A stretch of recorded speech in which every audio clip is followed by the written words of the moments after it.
This is Dr. Michael A. Brown with the Westview Church of Christ. Today I have as my guest Dr. Natasha Williams. She's an educator. She's taught for several years at Madison Academy, and she's come by today to share some additional information with us regarding educating our children. If you weren't with us before, you can check the YouTube channel and you'll see where she presented her first capture of thoughts concerning educating our children. And so today we're just glad to have her, and we're going to share a conversation. Actually, she's going to do more talking than me to help us better understand this very important subject. Natasha, how are you doing? I'm good, thank you. What do you want to talk with us about today? I want to present an idea or a different way of thinking about retention. Okay. When it comes to retaining students, I guess a more familiar term would be holding back a student. I would like to present it in a positive light versus the traditional way of thinking about it in a negative light. Okay. So let me ask you this. We talk about retention. A lot of things come to people's minds. I know things come to my mind that may not come to your mind. What specifically are you talking about? Well, the old, I guess, scary conversation when a teacher comes to you and says, we want to hold your child back in the grade that they're in. So, for example, if your child's in the first grade, they want them to repeat the first grade for a second time. Okay. How frequent is that? Honestly, since No Child Left Behind, it's not that frequent. Probably not as frequent as it should be. Okay. So I would like to present it in a positive way because it can be more positive than negative if you look at it through a certain lens. Okay. Well, go and tell us some more about it. So there are two different angles I guess I want to talk about. One is voluntary retention. And I would like to present it in, think about athletes. And I'm sure you've heard of red shirt. Yes. Right? Yes. So parents all the time hold their child back when it comes to middle school and high school to give their child an extra year of eligibility. So is it just a focus on sports? It's a focus on sports. Okay. But take that down to kindergarten, first grade, second grade, and there's a term called red shirting for academic purposes. Oh, wait a minute now. So we have it for sports as well as just plain academic purposes. Academic purposes. So let me make sure I understand. So we're talking about a parent having to make a decision to keep a child back so that child can have a better opportunity to learn? Okay. Yes. All right. So the greatest gift is what? The gift of time. Okay. And so why not give that child an extra year to grow, develop, mature? It can be beneficial. Some of the big reasons, I guess my main reason that I think it can be beneficial is if a child has a summer birthday. And that's a birthday between May and August because the cutoff to start kindergarten is September 1st. Okay. But think about if your child has an August 1st birthday and they're in the classroom with a child that has an October 1st birthday. Developmentally, the child with an August 1st birthday is almost a year behind the child with an October birthday. So it may appear that the child is learning at a slower pace, and it's not necessarily that they're learning at a slower pace. They're developmentally just 9-10 months behind those children with September and October birthdays. So this is a biological impact. Okay. There's nothing wrong with the child. Okay. There's nothing negative about it. It's just that they're younger. Okay. And think about a 6-month-old baby versus a 12-month-old baby. There's a huge difference. 6 months can make a huge difference. Okay. Well, there's no difference between a 5-year-old and a 5 year 6 month. I see. Now, have there been any studies that shows a difference between gender in regards to this? I am not aware of any studies. That's something for me to look into. Okay. Just based on my experience, I see it more beneficial for boys. Okay. Okay. Just because of the studies that have been done about boys developing later Okay. than girls. So boys benefit from that more so than girls, but they can both benefit from it. So tell me, how would a conversation on something like this start with a parent? Does that start with the school principal? Is there some testing involved? It would start with the teacher. Whenever I see a struggling student, my first question is, when is their birthday? Really? Really. Okay. And I would say 60% of the time, it's a summer birthday. It ends up being a summer birthday. So this would be a student that's not progressing well in whatever Correct. the subject matter is. And a lot of times you'll see, this is classic, a parent or a teacher will say, well, they have tremendous growth in the spring. They struggle in the fall, and then they seem to catch up in the spring, or they have tremendous growth in the spring. Well, they're almost the next age by the spring. Okay. Of course, they have tremendous growth. So it's a maturity factor. It's a maturity factor. Okay. Now, what do you do if you have a parent that you're going to talk to in a PTA meeting or maybe a private meeting? I would think it'd be a private meeting. And that parent is adamant that this is not something he or she or they want for their child? Well, that happens all the time. That is more frequent than a parent agreeing that you're right, my child does need another year to develop. And there's really nothing you can do about it. They just get passed along. And I'll tell you, from personal experience and from professional experience, the gap widens, even if it never widens academically. Let's say a child can keep up academically their whole 12 years. The gap you'll see is socially. And that gap happens about 5th grade through 8th grade. So then, let me make sure I'm understanding correctly. Academically, the child can catch up, but maybe not socially? Sometimes. Okay. Sometimes they struggle both academically and socially. Sometimes it's just socially, especially you'll see that a lot with boys. Okay. That it's more social, just because they haven't had that time to mature and develop. But it happens with girls too. It happened with my girl. She was just developmentally, she was a year behind her peers. I see. And so you see it about 5th, 6th grade. Yeah. Elementary, you don't see the social gap as much as more the academic gap. And then middle school is where you'll see the social gap. I guess that's because now the children are starting to interact more and there's more happening in life. And puberty.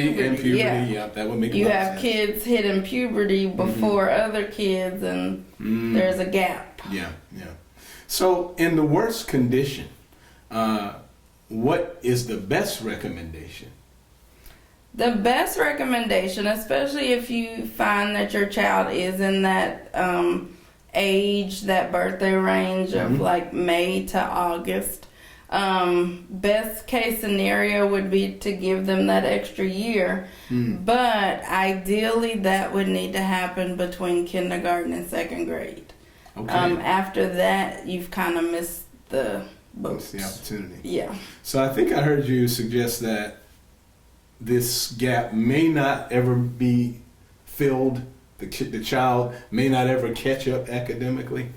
By the time you get to, let's say, 8th, 9th grade,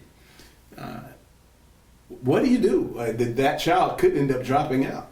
They could, or they could just be frustrated and struggling. You see your behavior problems with kids that are frustrated. Okay. Sometimes parents like to say, and this is another topic, But parents will say my child is misbehaving because they're bored. Mm-hmm. Bored kids don't misbehave, they entertain themselves. Students that are struggling and frustrated and stressed misbehave because they don't know how to channel their emotions. Okay, now that's interesting. That's very interesting. So, okay, let me ask you about another component of this. What are the studies showing, if anything, relative to racial implications? Are there any factors that say, well, a child from a poor neighborhood or a child from this race or that ethnicity? I haven't seen anything where race matters or gender, well, other than the boys. But race, socioeconomics, I think it's across the board that rings true. Wow. Now, what can schools do? I understand they can make a recommendation for the parents, and the parents may reject that recommendation. Is there anything else schools can do? I wish that they would change the birthday cutoff from September 1st to May 1st. Okay. But that would be at the political level, the policy level, not necessarily something that a school could do. Okay. But we used to start school after Labor Day, back in the good old days. And so now we start school the beginning of August. And so you have these babies starting school. I see. So let me understand that piece, because I'm not native to the Alabama area, obviously. So school used to start after Labor Day here? Yes. When I was in school, we didn't go back until after Labor Day. When did the ship come? I don't know. And I don't remember. When was the reasoning for the ship? I don't remember. Okay. Even when I taught in Texas, we didn't go back to school until the end of August. Okay. That allowed those children to measure up a little bit age-wise. A little bit. That's how my oldest ended up being on the younger end, because she did turn 5 before school started, and so I didn't know any better. Okay. And so I let her start school. But then my youngest, she wouldn't have turned 5 before school started, and by this time I knew better, and so I didn't let her start school until the next year. So she'll graduate at 18? She'll be 18. 18, okay. Whereas my oldest was 17. Okay. Well, I joined her. I graduated at 17. That school started for me, 2 months before my birthday. So we're in a special club, I guess. Yes. But things are different. Okay. I mean, with the internet and social media, Right. Kids develop different now than they did. So I think it's different, because I've heard parents say, well, I started school young. Things are different than they were 30 years ago, 20 years ago. So then, in terms of that piece right there, is because of the abundance of information and the ease of getting it for those who do have the access, does that help in any noticeable way in a child catching up? I think once developmentally, once they mature, and a lot of kids, I know in the earlier grades, maybe require a tutor to kind of catch up and keep up. It is possible for them to do perfectly fine. I just think there are moments when they struggle. Okay. And that struggle doesn't have to be. So if you have a child that started younger and is having a hard time for the various reasons we've talked about, keeping up and even getting behind, and that child becomes one that becomes frustrated and starts acting out, what considerations are given by not just the teacher, but the other staff at the school to identify why that child is acting out? Unfortunately, they don't take factors like that into consideration. Students are labeled oftentimes, they're medicated oftentimes, they're labeled ADHD or ADD. They get those labels that they may not necessarily would have gotten had they been given an extra year to develop and mature. Mm-hmm. But there is no consideration given to that factor. Do the schools involve, and it doesn't sound like they do, but I'll ask, do they involve in any way some sort of person who could, I don't want to say psychiatrist, but somebody who's in a field along that line who can help not just identify, verify, but then suggest things to help children get back on That track? person would be nice to have, but unfortunately that person doesn't exist. Wow.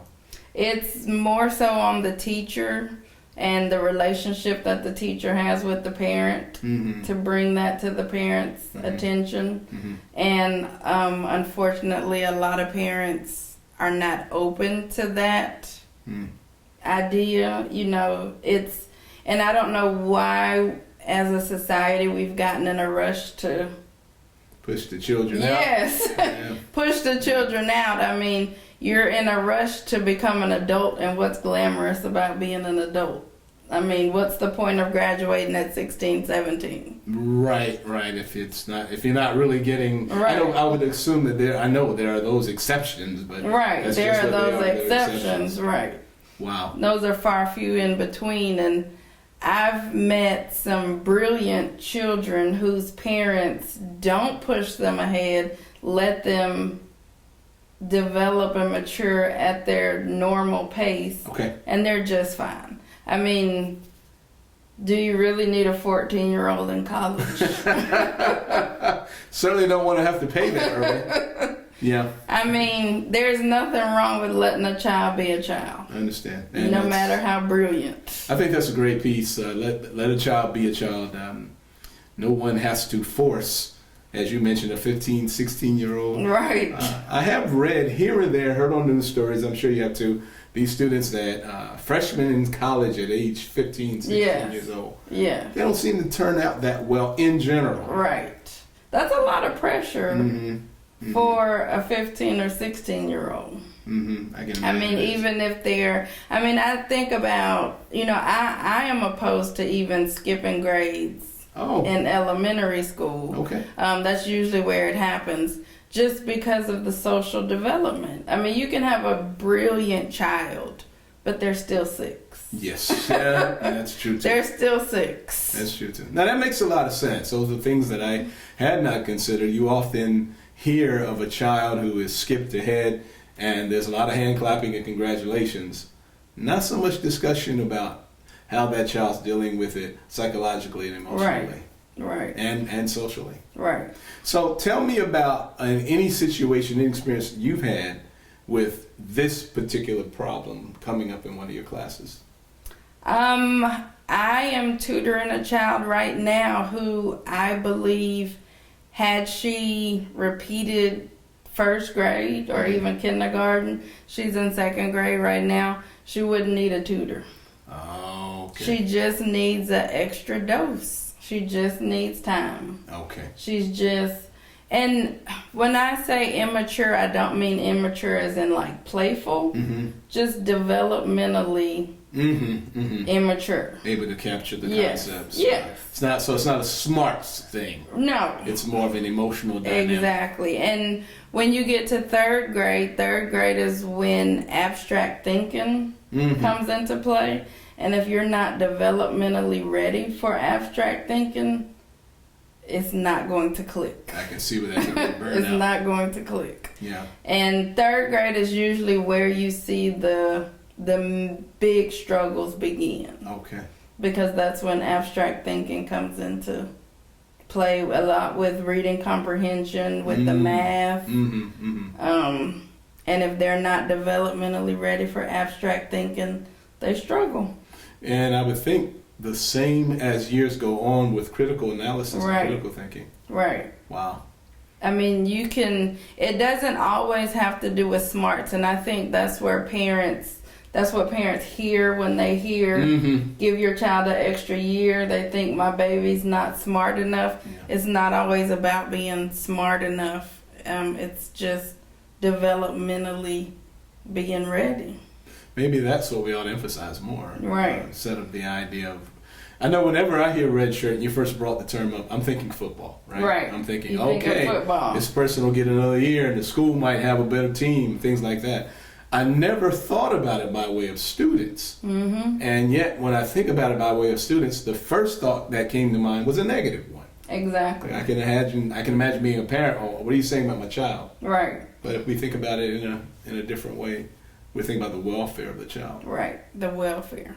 Interesting. The buzzword right now is social emotional development and learning. Okay. And if you think about it from social emotional standpoint versus academics or a negative, then I think that sheds a new light on it. So what can we do to better promote that viewpoint?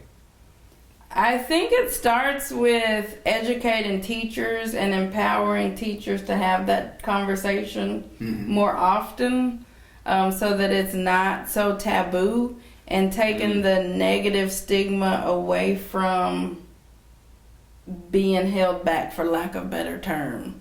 I think if we termed it differently, maybe it would take the negative connotation away from it. Yes. Somehow we have to reframe it so that it's not negative. Yeah, that makes a lot of sense. Perhaps the majority of people who hear this idea of being held back they're often automatically thinking negatively, probably getting very defensive. Right. And it leaves the child in a quandary as to what do I do? Right. It's very interesting. I'm glad you brought this subject to us because I've gotten an education just talking to you about it. And I hope that it'll bless the people who take the time to view this session. Perhaps you have children at home now that are in this vortex of whether or not they should be held back or redshirted, not for sports, but for the development that's needed. And perhaps this can help you make a very critical decision. Well, again, we want to thank you, Dr. Williams, for taking the time to be with us. We appreciate your insights very much. And we hope this has been a blessing to you as you watch the video. I'm Dr. Michael Anthony Brown with Dr. Natasha Williams. We're with the Westview Church of Christ. We hope that you'll be blessed.